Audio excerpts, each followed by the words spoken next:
Apple dévoile CarPlay Ultra, Samsung dévoile le S25 Edge qui est maintenant accessible au grand public et Mathieu a pu le tester, il va tout nous raconter. Et Nintendo durcit ses CGU, dévoile presque des nouvelles CGU. Qu'est-ce que c'est ce bordel? Rewan, tu veux nous expliquer? Hello, c'est Quentin et bienvenue sur la bulle de la semaine, votre condensé des actualités tech et design. C'est très sympa. Il y a des choix incompréhensibles qu'on doit traiter dans cette... C'est vrai qu'on a la croisée entre tous les choix un peu bizarres, peut-être ceux qui sont un peu plus réfléchis, un peu plus posés. Il y a eu un petit sondage qui s'est fait sur les réseaux apparemment. Les gens, ça leur manque, Jocelyne Météo. Ils n'ont pas compris pourquoi la semaine dernière on ne l'a pas fait. C'est vrai? C'est vrai. Mathieu, petit point météo? Petit point lumineux météo, puisque oui, le soleil est à son zénith. Il est là, il est avec nous. Alors, pour la région parisienne, c'est vrai, mais j'avais des réunions avec des gens qui sont dans le sud de la France. Ils m'ont dit là, dans le nord, c'est la meilleure météo depuis genre 2 semaines. Alors que ça pue la merde dans le sud. Ils m'ont dit, mais Dunkerque, ça fait genre 2 mois, il a pas plu. Il me dit, on comprend pas. Les mecs de là-bas, ils sont choqués. Je reviens littéralement aujourd'hui où on tourne cet épisode de Berlin. Crois-moi que là, on est au mois d'août là. Ah ouais, c'est vrai. Berlin, c'est vraiment gris, mais le gris... dégueulasse. Et ben il fait tellement beau que moi j'ai eu des reflets toute la semaine et ça m'a mis des migraines ophtalmiques toute la semaine. Aïe. La semaine était un régal. Quoi qu'il en soit, je vous propose de démarrer cet épisode avec Nintendo parce que je suis vraiment très très curieux de savoir ce qui se passe. Il y a une grosse polémique autour de ça. J'en ai entendu parler toute la semaine. Nintendo durcit ses CGU.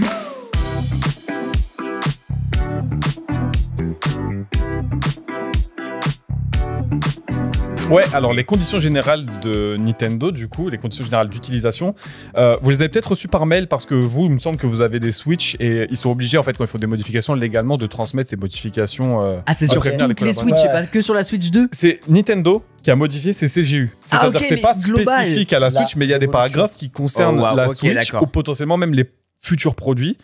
Pour l'instant, on va parler de la Switch 2. Donc, pour rappel, Switch 2, la nouvelle version de la Switch qui a été annoncée il y a quelques mois maintenant, on se dévoile, petite fonctionnalité en plus. Alors, il y en a que j'ai pas compris, on va pas rentrer dans le détail, mais le fait d'utiliser la Joy-Con en souris, ça doit... Mais on en avait parlé dans un épisode. Mais ça va être utilisé par 2 jeux sur Mario Party et bref. Et du coup, Nintendo, pour revenir un petit peu sur l'aspect, légal et défense des droits d'auteur, c'est pas les plus flexibles. On avait déjà vu. Ils font beaucoup de choses en interne aussi, quand même. Ouais, en externe, ils tapent beaucoup sur les gens quand même. T'as des gens sur Twitch qui se sont fait ban parce qu'ils jouent au jeu. Sur live. Ouais, c'est le principe quand même sur Twitch. Les émulateurs, ils prennent des tarifs internationaux. Dans la gueule. Demain, tu dessines Mario.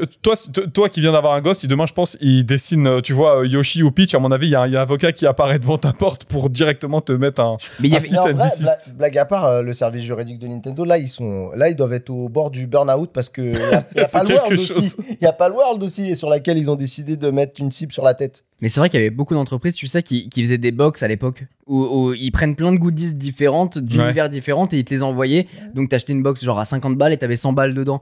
Et ben il y a beaucoup de personnes qui se sont fait strike parce qu'il y avait des items Nintendo dedans. Nintendo, c'est des fous furieux. Et quand tu vois, petite aparté intéressante, mais quand tu vois que le fait qu'il soit aussi présent et aussi implanté en Europe et en Occident de manière générale, ça vient du fait qu'à la base, il y a les mecs de Rare qui ont reverse la console pour pouvoir créer leur propre jeu dessus alors que c'était parfaitement interdit.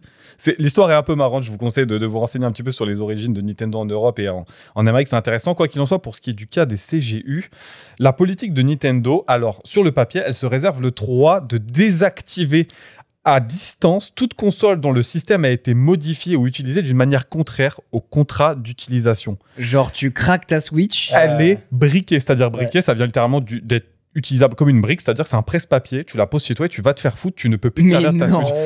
Et je vois trop de gens transpirer là. Mais attends, mais comment ils peuvent désactiver ta Switch à distance? C'est une bonne question. À partir du moment où elle est connectée à Internet, elle doit se connecter à un serveur chez Nintendo et en théorie, s'ils veulent mettre un truc pour dire ta Switch elle est plus utilisable, ils peuvent le faire. Mais genre c'est ton compte qui banne, c'est pas ça. Anciennement, ça avait été le cas. Il y avait eu le cas pour ceux qui avaient craqué leur Xbox à l'époque. Tu avais eu le cas chez PlayStation aussi où en fait, c'est pas ils te bloquaient ton compte, c'est que tu pouvais plus jouer en ligne. C'est-à-dire les jeux fonctionnaient localement, mais tout ce qui était fonctionnalité en ligne, t'allais te faire foutre et ta console, en gros, elle était mise hors ligne du réseau. Même acheter des jeux. C'est l'adresse IP quoi globalement qui te chope. Non, pas l'adresse IP, c'est vraiment l'adresse matérielle de ta console. Ok, d'accord. C'est une adresse vraiment qui est encodée sur la carte mère de ton matériel. Et ça, à la limite, tu vois, moi je vais pas faire le mec, je suis le chevalier blanc, mais au moins c'est faire, tu vois. Je comprends, tu prends des risques, tu t'assumes. Tu joues au pirate, bon, on te banne du mode multijoueur. Mais bon, le produit, tu l'as quand même acheté, quoi. Et c'était un truc qui était fait notamment si vous êtes tombé sur des lobbies craqués, vous savez, Call of Duty ou GTA, comme moi, ça m'est déjà arrivé d'être tombé, où t'as des mecs qui clairement. loadent et qui te donnent balle d'argent ou qui se téléportent sur toi et qui te défoncent. Mais là, on parle d'un cas inédit, c'est-à-dire qu'il se réserve en droit le fait de mettre hors d'usage à distance ton matériel. C'est-à-dire que c'est pas genre tu peux jouer hors ligne, machin, c'est ta console, tu la poses dans un coin et c'est terminé, finito. Et ça veut dire que pour le prix de la Switch que tu payes, tu ne payes pas le produit. Tu payes une licence d'utilisation. Et c'est ça qui est fou, c'est-à-dire qu'en fait, mais oui, le produit t'appartient pas. C'est une LOA en fait. C'est exactement ça. Tu achètes même pas une LOA parce qu'une LOA à la fin ça t'appartient. Oui. T'as l'obligation d'achat ou alors tu la rends. Là, tu achètes la licence d'utilisation de la Switch.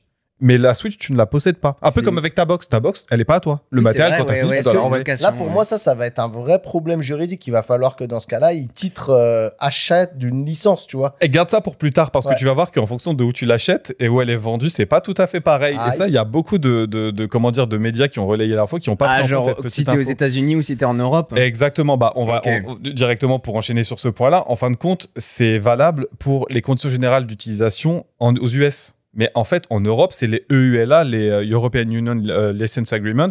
En fait, il y a une protection de l'acheteur, du consommateur, qui est beaucoup plus protectrice. Ouais. Donc en fait, eux, je pense que ce qui va se passer, c'est que légalement, déjà, ils n'ont pas le droit de la désactiver à distance. Tu l'achètes, tu achètes le matériel.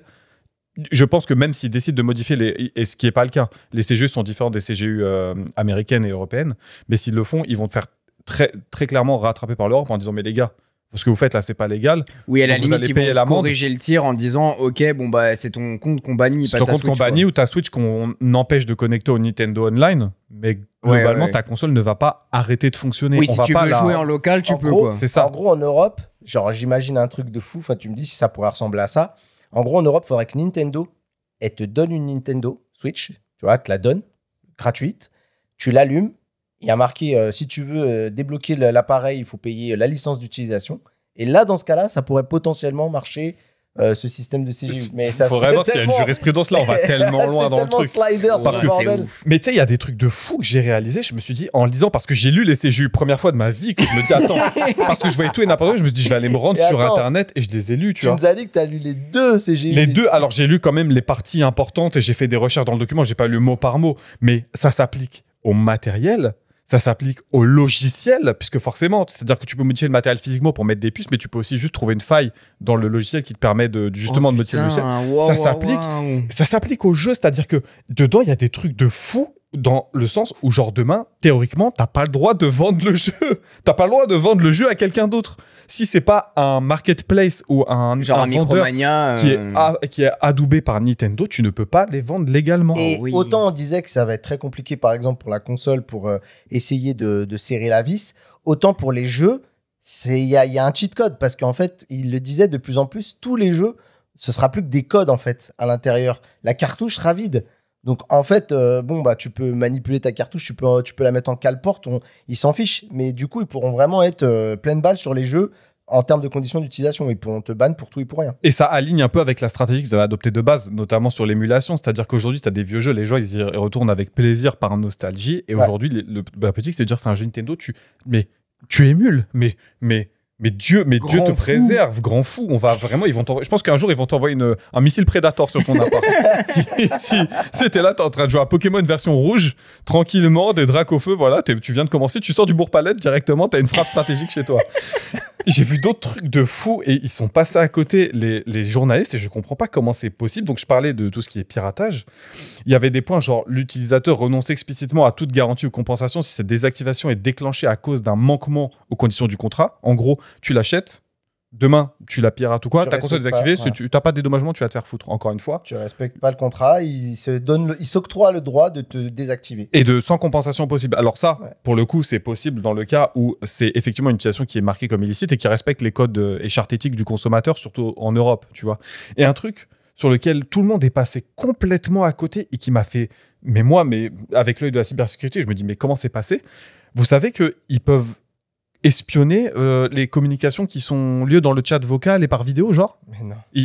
Et algorithmiquement. Sur la nouvelle Switch ou sur la nouvelle. sur la nouvelle. Nintendo, Parce qu'il y a les fonctionnalités de chat Genre maintenant. quand tu fais le fast cam maintenant avec ta Ouais. caméra, ils ont accès à la cam. Ils ont accès, ils se réservent le droit de consulter les informations donc dites de diagnostic, mais également de diagnostic. mais également diagnostic, c'est la vie de ta console, Oui, le nombre bien sûr, de mises à jour C'est qu'elle la a vie eu. financière de Et à Nintendo, côté, surtout. de récupérer les infos, genre de la voix des gens dans le chat ou la vidéo, et notamment de les fournir aux autorités pour engager la coopération avec tu sais, tout ce qui est police, etc., terrorisme, machin, tout ça, en cas d'infraction grave. harcèlement. C'est une folie. Ouais.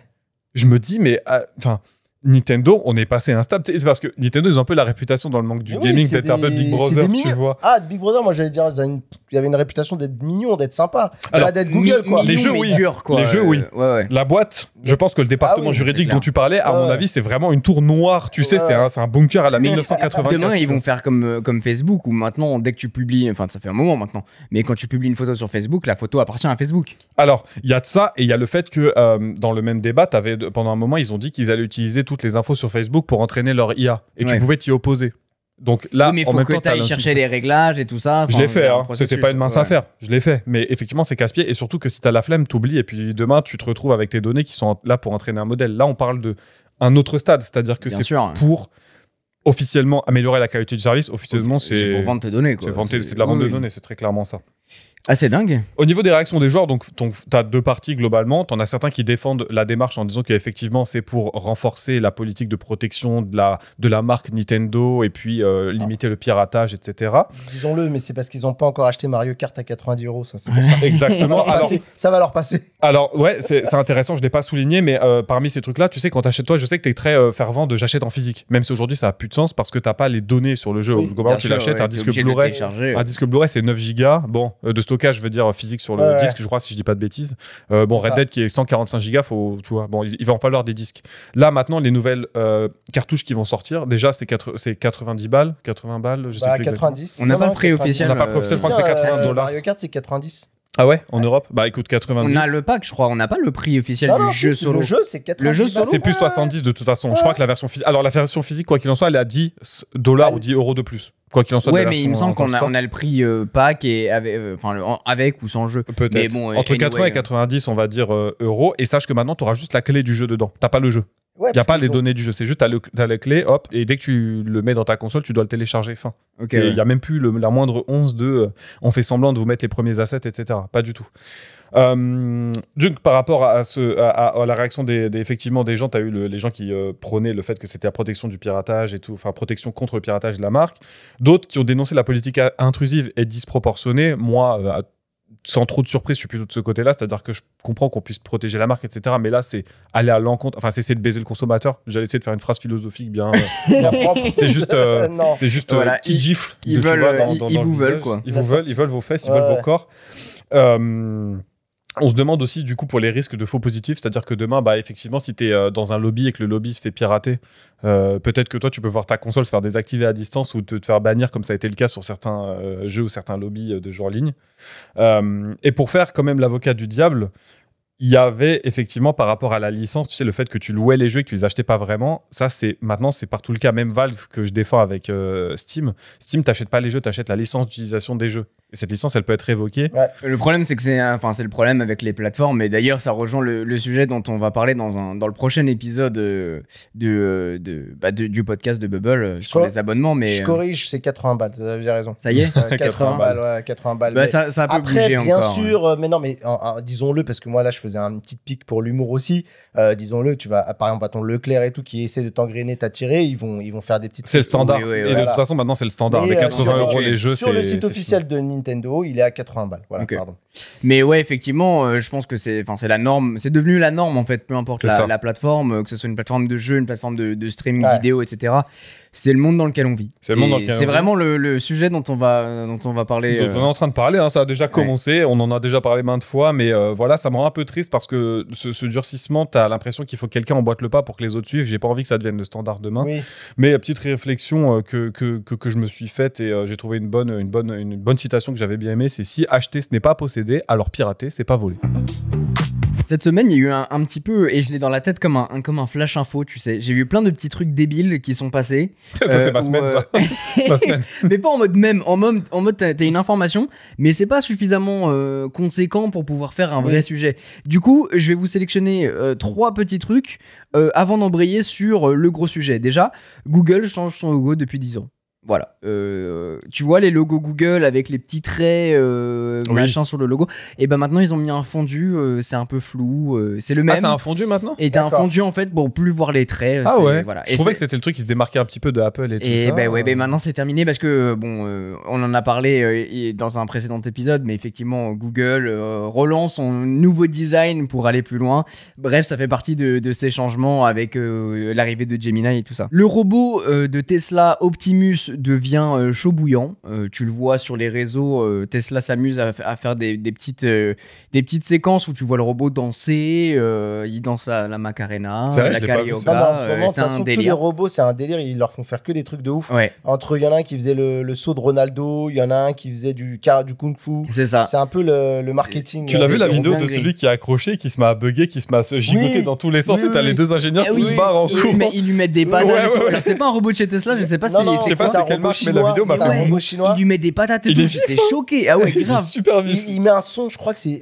Moi, j'ai vu, je sais pas si c'était un mème, mais tu sais, genre, il met un son apparemment et ça l'a rendu ouf. C'est un C'était truc de du zinzin. Linkin Park ou un truc comme ça, je crois. Linkin Park, tous les jours. Ça fait plaisir. Et Apple optimise Apple Plan et notamment une petite carte pour sublimer la principauté de Monaco pour le Grand Prix de la Formule 1. Mais bien évidemment, vous le savez, c'est Apple derrière. Ils ont toujours une petite idée en tête. C'est aussi pour promouvoir leur film Formula One Ah oui, qui arrivera bien sur sûr. leur plateforme. Qui est une production en Apple. juin, qui est une production Films. Apple. Et ça, j'ai très très hâte de le voir. Je pense qu'il fera partie des recommandations. Celui-là, ça va être une dinguerie. Il y a moyen, ça doit faire plaisir, à mon avis, cette carte aux 2 utilisateurs de Apple Plan, parce que vraiment, je vois pas qui s'en sert. En vrai, de plus Non, en de plus en plus. plus, ça et apparemment ça- commence ouais, à ouais. gagner ses petites lettres de noblesse. Exactement, et notamment aux États-Unis, il y a beaucoup de comparaisons où tu vois des endroits, bon, je pense à des Westfield ou des trucs comme ça, où tu sais, tu peux zoomer dans le Magasin direct. dans le magasin, Ouais. et- enfin En fait- dans le centre commercial, et tu vois un petit peu tous les magasins qui sont présents, ce que t'as pas vraiment sur Google. Enfin, ça dépend des endroits.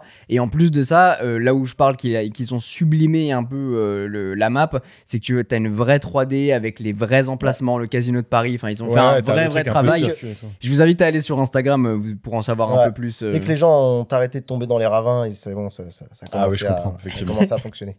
Et puis finalement, puisqu'on est sur Apple et qu'on va rester un petit peu sur Apple, ils ont mis à jour Apple Car. Alors, c'est pas vraiment une mise à jour, c'est plutôt ils ont fait une nouvelle fonctionnalité, ils ont lancé C'est un nouveau produit presque en fin de compte. C'est hein. presque un nouveau produit, Ouais. exactement. Et Ils c'est ont un officialisé, Ouais, vas-y. dis-moi pardon. Non, je disais que c'est un truc en plus qu'on attend depuis longtemps. Parce que ça fait 3 ans. Alors, c'est exactement ça. Que ça a C'est que été c'est une annoncé. évolution majeure qui avait été annoncée en 2022 et finalement qui vient d'être lancée là en mai 2022. C'est Apple CarPlay Ultra. En mai Bon, 2025. 2025. Parce que Dis t'as dit 2022. mai Ah oui, en mai C'est pas 2025. Donc 3 ans plus Mais tu tard. vois, tu l'attends comme Apple Intelligence, ce truc qui va arriver en 2030. C'est exactement ça. Bon, déjà, avant de rentrer dans le vif du sujet, ça me casse les couilles ces trucs de ultra, méga, plus, max. C'est superlatif à la fin d'un mot. En fait, ça dévalorise tout. Il y avait eu le mot pro à un moment qu'on a eu à tout, ouais, à tort, foison et et à tout ça. T'as acheté travers, un Xiaomi ouais. qui coûtait 200 balles, c'était un pro. Ouais. Enfin, tu vois, ça avait aucun sens. Et donc voilà, je voulais juste faire mon petit Mais je suis coup de d'accord, gueule, hein, gratos. la puce Pro Max, Ultra, machin, ça c'est les spécialités Apple. Ils se disent, ouais, t'as le Pro, mais le Pro Max c'est ce truc-là. Pro Max Ultra, c'est encore pour les plus grands professionnels. Les gars. Non, mais ça sent la douille, ça. Ouais, non, mais Ça sent le truc qu'on va vouloir te faire payer, ça. En tout cas, c'est vraiment ça, c'était juste pour le coup de gueule parce que ça me saoulait. Juste pour vous faire un rapide topo, CarPlay ça a été lancé en 2014. Ça commence à dater quand même. c'est un banger, hein. C'est toujours un banger. Et c'est hein. toujours un énorme banger qui a pas eu beaucoup de mises à jour et dont on parle de cette fameuse mise à jour qui était la mise à jour majeure qui avait été introduite en à la WWDC 2022 qui était Apple CarPlay 2. Finalement, un petit peu l'interface qu'on connaît aujourd'hui. Cet Apple CarPlay Ultra qui a été officialisé là, c'est une version un peu plus avancée de CarPlay initial. Globalement, Apple va faire des partenariats avec des motoristes, des constructeurs. Là, en l'occurrence, c'est Aston Martin qui, sur les nouveaux modèles que vous allez pouvoir commander aux États-Unis, si vous avez la chance d'habiter aux États-Unis et d'avoir une Aston Martin. On les embrasse. Et les bah gens des écoute, États-Unis on qui vous nous embrasse. écoutent. États-Unis et Canada, d'ailleurs, Oui. sur les DBX, les Vantage DB12 et Vanquish. Ces nouveaux propriétaires, ils seront dotés en fait d'un nouveau système d'infodivertissement de toute nouvelle génération. Donc, globalement, tous les écrans que vous pouvez avoir sur les voitures, parce qu'on maintenant on en a globalement un à l'arrière pour gérer la clim ou des trucs comme ça. Moi, je roule dans une poubelle, hein, moi, me regarde pas comme ça. Il me regarde comme si moi j'avais le CarPlay. Moi, mon autoradio, il est même pas Bluetooth. J'ai senti le jugement. Il a regardé, mais tu sais, maintenant on a des écrans partout. On a des écrans partout. La vitre, c'est un écran. Mon écran, il est analogique. Quand j'appuie, ça fait pip comme ça. Ouvre la fenêtre, la manivelle. Ouais, je te jure. Mais globalement, sur les voitures dernier cri, pas besoin d'avoir des voitures ultra haut de gamme.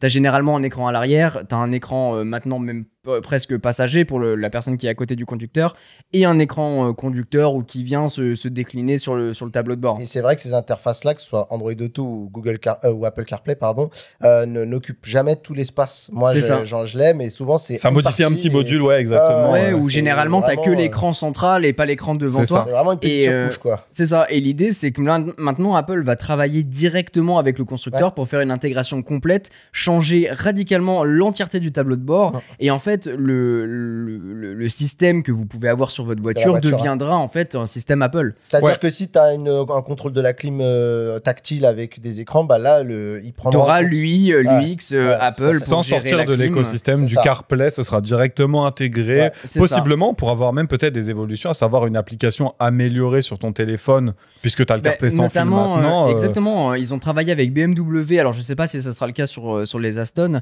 mais avec BMW maintenant ton téléphone, donc ton iPhone devient une clé. Donc même plus besoin d'avoir ta clé. Alors c'est sur vraiment pas beaucoup de voitures et en plus c'est dispo qu'aux États-Unis il me semble. Ouais, mais c'est ce qui est le cas pour Tesla aujourd'hui. Mais voilà, mais c'est le cas pour Tesla aujourd'hui. Mais l'idée c'est vraiment de cette communion entre ces deux marques.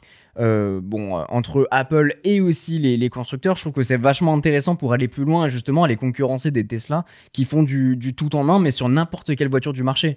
Et cette mise à jour permet aussi de personnaliser l'interface, les widgets, les thèmes que tu vas avoir. Donc quand tu vas avoir l'accélérateur ou la jauge d'essence ou des trucs comme ça, tu vas pouvoir le personnaliser en fonction du thème que tu as envie, l'ambiance que tu as envie, les fonds d'écran, tu vas pouvoir adapter l'apparence. Je trouve ça bien cette volonté de vouloir casser les frontières entre juste la partie infotainment, comme tu parlais, infodivertissement avec juste le CarPlay où globalement c'est un écran projeté, hein, c'est comme ça qu'on s'en sert, c'est la musique et puis l'application en projeté, et le reste de l'écosystème de la voiture. Mais je trouve ça intéressant dans le sens où en fait il y aura une vraie homogénéité. C'est pas un truc dégueulasse où tu vas avoir, je sais pas, une interface de BM qui est claquée au sol et à côté une belle interface d'Apple CarPlay qui au final est un peu débile aujourd'hui, où comme vous le disiez, c'est juste tu vas avoir 4 applications sur juste un petit écran et le reste sera occupé par l'interface BM, quoi. Après, en plus, c'est vrai que les constructeurs, c'est pas forcément les meilleurs pour créer des interfaces logicielles. Pas forcément. Pour et d'ailleurs, pour la note un petit peu drôle, c'est rarement eux qui le font derrière. En fait, c'est beaucoup des systèmes qui sont achetés à d'autres sociétés, Valeo notamment. Donc, et on sent qu'ils n'achètent pas les meilleurs. Parce que il y en a pas. En fait, il y a pas beaucoup de marques qui le mettent en avant, peut-être parce que c'est pas forcément leur cœur de métier comme Peugeot, moi j'avais bien aimé avec les animations. Moi, mon père, il a une 5008, mais qui date un petit peu. Il y avait plein de systèmes d'animation et tout, plutôt bien fait. Mais globalement, moi, tu vois, j'ai une Kia, c'est ultra rudimentaire de ouf. Généralement, c'est pour aller à l'essentiel, quoi. C'est ça. Mais là, il y a la vraie intégration. Et je suis curieux de voir d'autres. Bon, on parle d'Apple là pour le coup, mais je suis curieux de voir d'autres marques éventuellement collaborer en ce sens-là, exactement comme fait Tesla, pour optimiser en fait tous ces systèmes. Et les trucs cons de ton téléphone, ta montre devient une vraie clé de voiture pour déverrouiller n'importe laquelle. Sachant qu'Apple prévoit d'étendre CarPlay Ultra à d'autres constructeurs automobiles. On parle de Hyundai, Kia, Genesis aux États-Unis, mais après il y aura Porsche, Audi, Honda, Jaguar, Land Rover. Bref, il y en a un paquet qui vont arriver sur leur futur modèle. Et sachant que c'est dispo à partir de l'iPhone 12 ou plus, avec iOS 18.5 minimum. Très hâte que ça devienne une option payante pour toutes les voitures. Ça voudrait dire qu'il faudra qu'on rachète une nouvelle voiture pour y avoir accès. Pour y avoir accès, je pense que tu auras besoin d'avoir une nouvelle voiture parce que j'imagine que doit y avoir une histoire de tableau de bord, de software, d'intégration à l'intérieur, d'identification de la voiture. Tu ranges ton iPhone, bienvenue dans votre nouvelle Aston Martin. On attend nos Chinois sûrs là pour nous créer des espèces de clés USB magiques qu'on va pouvoir mettre. Tu parles. La 206 sous CarPlay Ultra. Mais en tout cas, j'ai trouvé ça intéressant parce que c'est vrai que ça ouvre un nouvel univers dans ce truc auto un petit peu archaïque, surtout en termes de logiciel. C'est pas toujours robot, on en parlait. Et donc là, je suis content de voir un petit peu de design de ce côté-là. Ça fait plaisir et je vous invite à aller voir les petites images qu'on vous a mis sur Instagram. Ça vous donnera une idée du rendu final. Bon, Samsung a lancé le S25 Edge, ça y est, c'est officiel. Yes. On avait pu en dire 2 mots il y a quelques épisodes, maintenant ça y est, c'est officiel, t'as pu le prendre en main. Oui. Qu'est-ce que t'en as pensé ? Eh ben écoute, c'était à Paris, Samsung qui a invité un petit peu voilà, toute la presse et les créateurs de contenu pour une prise en main exclusive. Alors, on nous a bien teasé le truc, je te fais un petit peu le background. On nous a bien teasé, ouais, vous allez tous l'avoir au même moment. Genre, tu vois, pour nous, les créateurs de contenu, c'est important d'être bien positionné en termes de timing pour pouvoir poster la vidéo rapidement. Poster la vidéo et avoir les vues qui vont avec. Tu vois, si t'attends pas. Inonder Internet au même moment. Exactement. Sauf que déjà, bon, le truc qui est un peu bizarre, c'est que d'habitude, toi, tu connais bien ce schéma-là, on fait souvent ça avant l'annonce. Et là, nous, on a eu le droit à la prise en main le lendemain de l'annonce, parce que l'annonce est faite le mardi à 2h du matin chez nous, et que moi, j'ai le rendez-vous le mardi dans la matinée, 9h pour découvrir. Je l'ai pris en main. Et écoute, c'est une grosse interrogation, mais ce qui me rassure, c'est que c'est une grosse interrogation globale.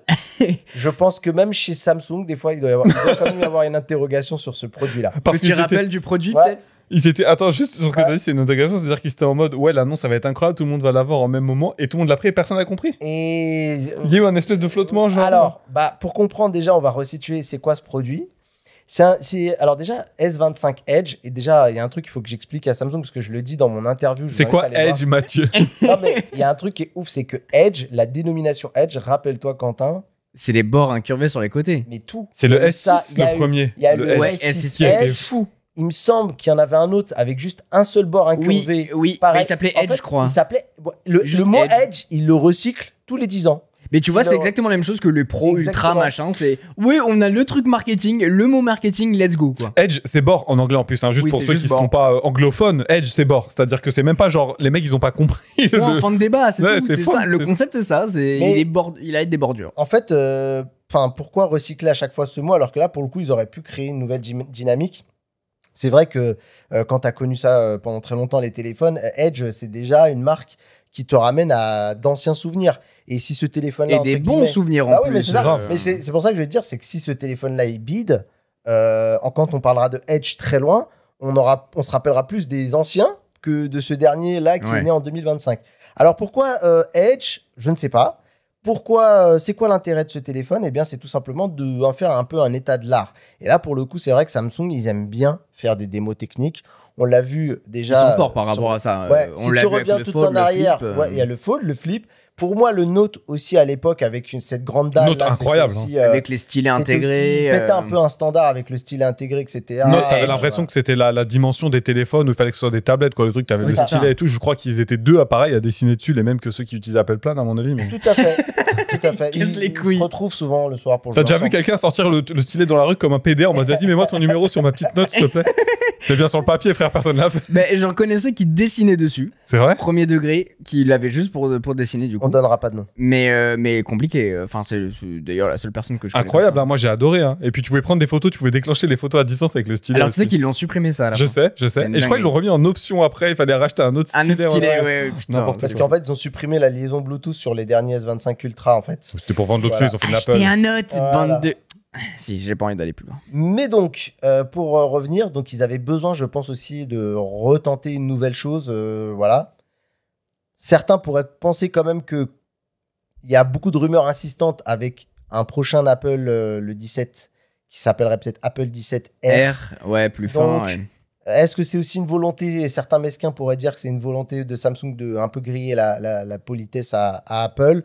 Après, c'est vrai que vu le temps que ça prend à développer quand même de ce genre de téléphone, c'est vrai que je suis pas certain. Je suis pas certain de ça. Oui, c'est une tendance en fait. Les smartphones fins deviennent une nouvelle tendance, comme on a eu la tendance des smartphones plus petits. Et on est dans cette truc où on est à la course à la maturité technologique. Donc là, ça y est, nos smartphones sont matures, on sait ce qu'on a. Et ben du coup, il y a des marques qui vont explorer d'autres domaines. On a vu Samsung se frayer avec le Fold, le Flip, d'autres marques ont suivi. Et maintenant, on est allé chercher une autre branche. Le Edge est là. Et c'est marrant parce que ça donne cette sensation de de tournants à chaque fois qui s'arrêtent jamais, puisque en fait la finesse ça a été déjà un combat. Il y a une période là iPhone 6 Plus voilà. qui est avec le Bengate, le fameux. Et tu vois, même quand je fais l'interview avec la personne de chez Samsung, la chef produit Malika, elle me dit que même elle me rappelle que le Galaxy S2 était un des plus fins du marché aussi. J'avais le truc, j'avais oublié, tu vois. Bon, on va rentrer dans le cœur du sujet. Ce Galaxy S25 Edge, vous l'aurez compris, c'est la finesse qui est mise en avant. On est sur une épaisseur de 4,8 mm, si je dis pas de bêtises, ou 5,8 plutôt. 5,8, je pense. C'est ça. Mais c'est déjà cool. Hein. Voilà, une finesse assez spectaculaire. Et c'est vrai que ça se ressent, en tout cas. Mais au-delà de la finesse, moi, ce que j'ai vraiment ressenti, c'est le poids. Parce qu'on est sur 162 grammes. C'est pas lourd, hein. Ouais, et honnêtement, ça, c'est le truc qui est le plus impressionnant quand tu le prends en main. Et en fait, le problème, bon, c'est son positionnement. Le positionnement, il se situe entre le S25 Plus et le S25 Ultra. Ça veut dire qu'on va retrouver les specs très haut de gamme d'un S25. Je suis toujours ras le cul des acronymes, hein, je ressaute là-dessus, mais S25 Plus et S25 Ultra, t'as le Edge entre les deux. Voilà. C'est dur, physiquement c'est dur. Il faut un bac plus 5 pour suivre les évolutions des téléphones. Exactement, ça commence à être très compliqué. Simplifier la gamme, ça serait bien. Ouais. Nous qui avons le nez rivé là-dedans, on a du mal, donc je redonne. Épaisseur, je l'ai vu, 5,8 mm pour être précis, et 163 grammes, pardon. Ce qui me permet de lâcher ça, j'avais eu l'iPad Pro M4 en main, je l'ai utilisé pendant une bonne période. Un iPad, vous le savez, hein, si vous utilisez un iPad, ils ont ce côté-là ultra fin qui est impressionnant. C'est 5,1 mm. Donc on n'est pas si loin. Hein. On n'est pas si loin et c'est vraiment cool sur un Mais t'es sur une surface qui est beaucoup plus large. Beaucoup plus large, donc ils ont la possibilité de disperser les composants. Là, sur un smartphone, franchement, c'est cool. Et du coup, ce téléphone... il n'est pas simple à analyser parce qu'en fait, il y a plein de trucs. Il est perplexe, il a fait vraiment la pose de. T'es le psy et t'as envie d'annoncer une nouvelle, mais il faut que tu réfléchisses 2 secondes. En fait, le truc, c'est que quand tu l'as vu, ce téléphone, il te reste presque plus souvent des questions que des réponses. Parce que, en fait, qui a demandé des téléphones aussi fins? Sachant que en plus. Mais c'est une vraie question, il est pas pliable. Hein. Non, mais tu vois, sachant que il y a toutes ces problématiques-là qui se font par rapport à la finesse, sur la durabilité. Alors, bien sûr, Samsung te dit il y a du titane et tout ça, donc pour s'assurer. C'est vrai qu'à l'époque, il n'y avait pas ces composants-là quand même aujourd'hui, qui sont arrivés à maturité, c'est vrai. Mais moi, il y a un truc qui me fait vraiment flipper pour ce téléphone-là, et notamment pour Samsung, c'est le retour du spectre qui au-dessus. J'ai pas osé la faire à Samsung, mais du Note 7. Parce qu'avec autant tu penses qu'il va exploser? Et avec une batterie qui reste quand même assez somme toute classique, je me dis que s'il y a un petit écueil dans la conception, ça peut être dramatique. Après, là, il me semble que c'était vraiment au niveau des contacteurs de la batterie où c'était trop près, ça avait tendance à chauffer. Mais là, si avec ce qu'ils ont subi à l'époque, ils n'ont pas amélioré comme ils l'avaient dit, parce que je ne sais pas si tu te rappelles, le téléphone d'après, ils ont dit on a amélioré les cycles de test, etc. Tout à fait. Si tu as encore. Ils avaient fait un spot de pub, hein, je ne sais pas si tu te rappelles, ils montraient l'intérieur, comment ils testaient. Si là, on est combien? On est quasiment 18 générations après. S'ils n'ont pas gardé ce truc-là en tête, je trouve. En tout cas, s'ils refont un bot buzz avec ça, c'est compliqué. Ça sera mérité. Voilà. Après, moi, la question que je me demande, c'est je sais pas jusqu'où ils ont voulu pousser les limites. Tu vois, c'est un peu souvent le discours qu'on nous sort, marketing, pousser les limites. Et qu'on te sort tous les ans, surtout. De machin et tout. Là, je sais pas s'ils ont quand même gardé une marge de sécurité ou s'ils se sont dit, vas-y, viens, on fait les fous.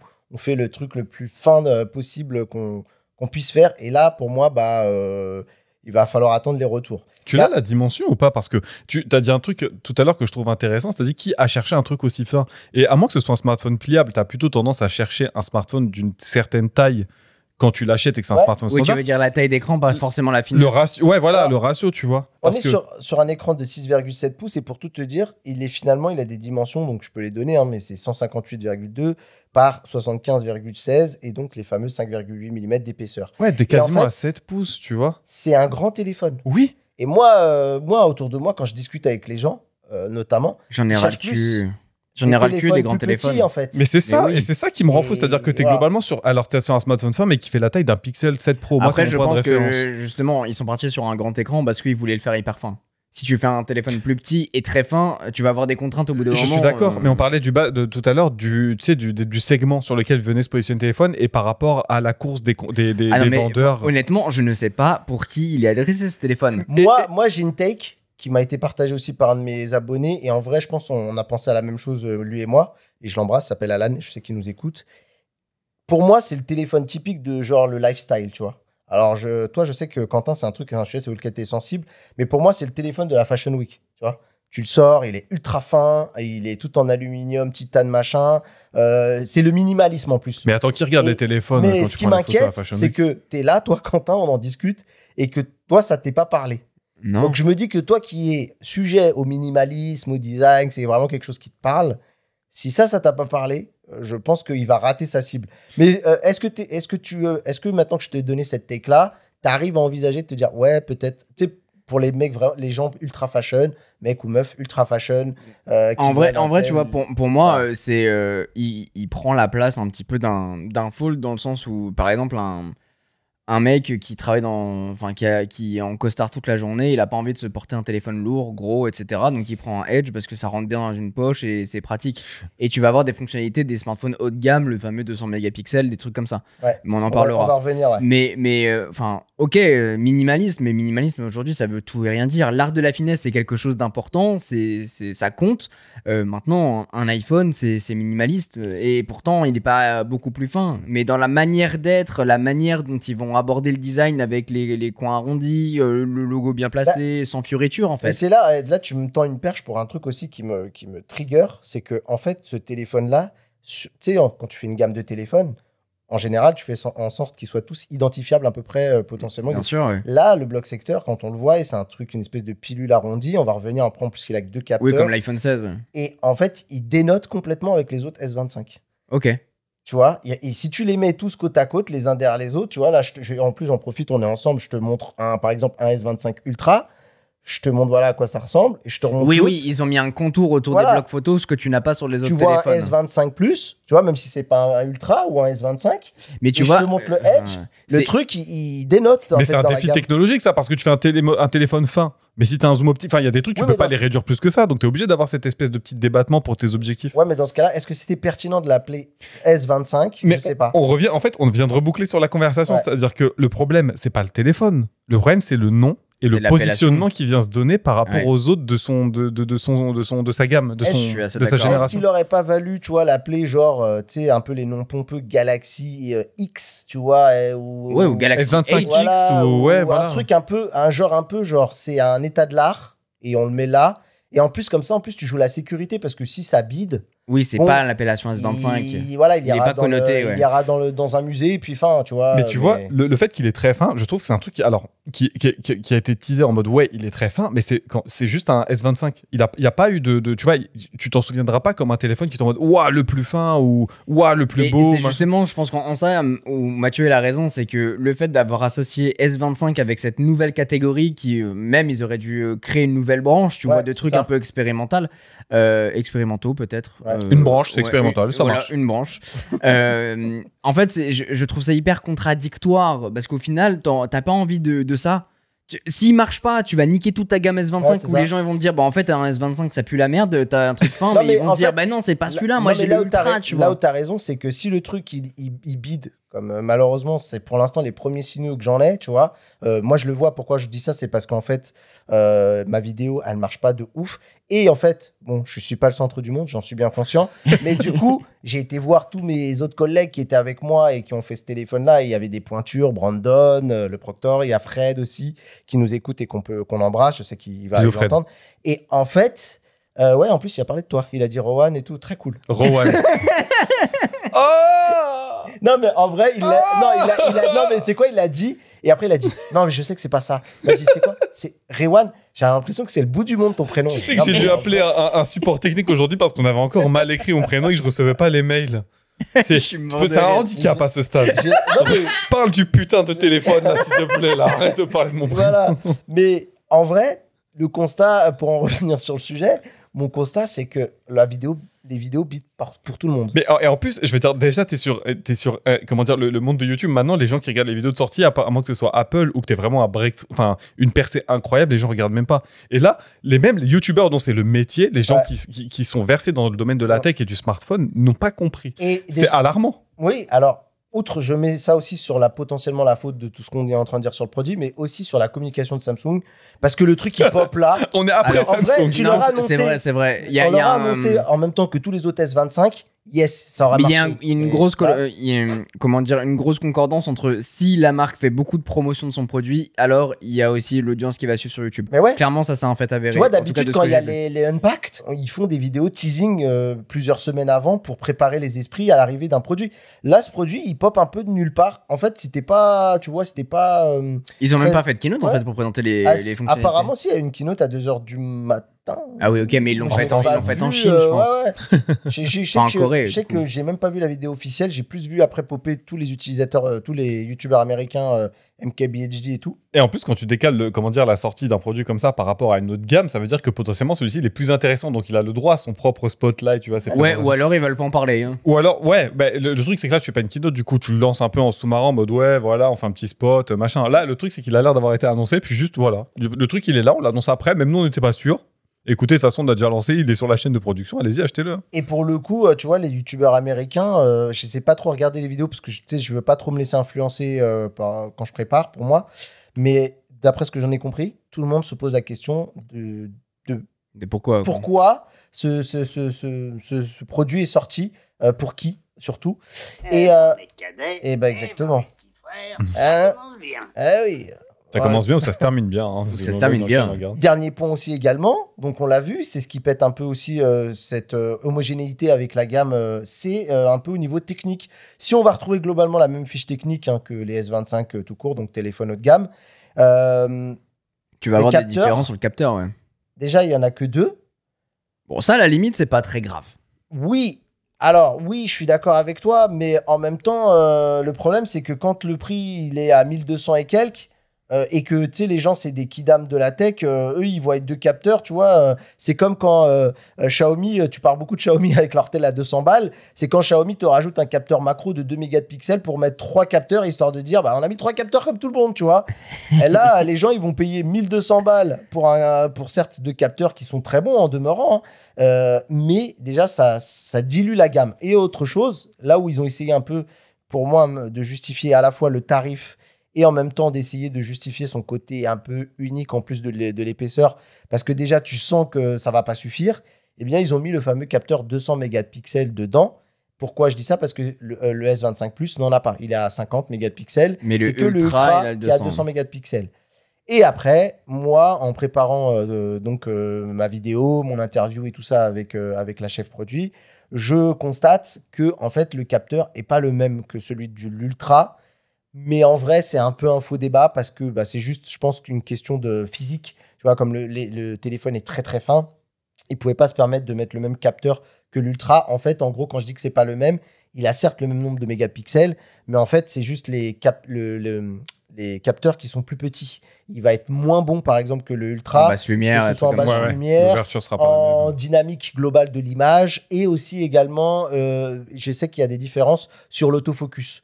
L'Ultra, il a un autofocus encore plus maîtrisé que n'a pas celui-ci. Mais en vrai, c'est parce que j'ai voulu faire mon analyse. Après, ça peut se comprendre. L'Ultra, c'est vraiment le top, le flagship top de la gamme. Voilà. Porte-étendard. Par contre, eux, ils ont bien montré, je crois qu'il y a 40% de perf en plus, notamment en termes de capture de luminosité et tout, sur le S25 Edge. Donc, l'idée, c'est pas de dire qu'en plus, ils ont mis un capteur de 100 mégapixels de merde. C'est juste que j'ai noté cette différence. Et moi, quand je le dis dans ma vidéo, c'est plus pour dire aux gens, attention, si Samsung... Et d'ailleurs, j'ai réécouté mon interview. Elle fait quand même très gaffe, la nana de Samsung, de pas dire que c'est le même que l'Ultra. C'est-à-dire que... En c'est fait, 200 mégapixels. Ouais, comme je découvre, moi, dans la fiche de spec, j'étais étonné. J'étais à dire, est-ce qu'ils ont fait les salopios et qu'ils ont dit, expression du XVIIe siècle, d'ailleurs, tu salopio. C'est vrai. Et je me suis dit, est-ce qu'ils vont oser faire ça la technique de dire 200, c'est le même, alors on va le vendre comme ça? Non, elle fait attention, je l'ai réécouté, elle fait bien gaffe pas le spécifier. Bon, on vous invite à aller voir la vidéo de Mathieu à ce sujet, comme ça vous saurez tout, avec toutes les specs, etc. Et puis j'ai pu faire des photos avec et j'ai des pu photos, les capturer. Moi, je sais pas si d'autres collègues l'ont fait. Je vends un peu ma crèmerie. Mais et, ça fait j'ai plaisir. réussi à récupérer plein de photos pour que vous puissiez voir à quoi ça ressemble. Il y a un point également qui suscite l'inquiétude des gens, c'est que cette finesse donc, de 5,8 mm, c'est aussi quid de la batterie. Parce que là, on est sur du 3900 mAh, sachant que tu as un gros écran dessus avec une très haute définition et un processeur quand même qui est ultra véloce. Il y a beaucoup de gens qui s'inquiètent sur l'autonomie potentielle de ce produit-là. Après, moi, le seul truc que j'ai comme retour d'expérience très rapide, c'est que le tel, ils ont tourné toute la journée. Les tels, on les a eu en main. Moi, je suis resté de 9h, on va dire, jusqu'à midi. Et je les ai pas vus, tu vois, transpirer ou regarder s'il y avait moyen de les charger ou pas. J'ai vu que le tel, il avait 80% quand je suis parti vers midi. Donc, peut-être que l'optimisation a fait le travail, mais c'est vrai que c'est une préoccupation. En un mot, top ou flop? Moi, ce positionnement-là, pour cette annonce-là et pour ces évolutions-là, je dirais flop. Je comprends pas non plus. Même expliquer, je comprends pas. Ça sera sans doute un flop. Après, ma dernière théorie là-dessus, c'est que potentiellement, tu sais, des fois, Samsung, ils font des trucs qui sont pas voués à forcément marcher tout de suite. Je pense même au premier Fold. Et en fait, pour eux, c'est plus un R&D, ce truc-là, qui va peut-être, pourquoi pas, même servir au flip et au flop. Oui. Excellent. Excellent. La flip-flop. Au flip et au flop. Tous les fameuses étés. flip-flops. Voilà. On y est. Au flip et au fold, pardon, pour peut-être les rendre encore plus fins. C'est peut-être justement un truc qui sera un truc de l'état de l'art plus qu'autre chose. Bah, je pense que j'espère en tout cas qu'ils vont développer cette gamme et cet axe. Je le trouve hyper intéressant. Il y a de quoi aller chercher. Là, pour une première réalisation. Des grosses actualités cette semaine. N'hésitez pas en tout cas à vous abonner pour suivre un petit peu tous les lundis ces actualités tech, design et bien d'autres, des actualités insolites. Mais n'hésitez pas aussi à vous abonner pour ne pas manquer l'épisode du jeudi où l'on va d'ailleurs décortiquer le modèle économique de l'abonnement un petit peu. Pourquoi l'abonnement est devenu la norme et comment on en est arrivé là. On s'attaque à l'empire des abonnements, le streaming, les logiciels, le cloud, les applications. On paye parfois sans même s'en rendre compte. Mais comment on en est arrivé là, qui en profite vraiment et surtout comment reprendre le contrôle. Une plongée un petit peu dans les coulisses d'un nouveau modèle devenu incontournable entre confort, business et logique bien rodée. J'ai très hâte de nous y retrouver. Merci les osios et à jeudi dans Bubble. Bye bye. Ciao.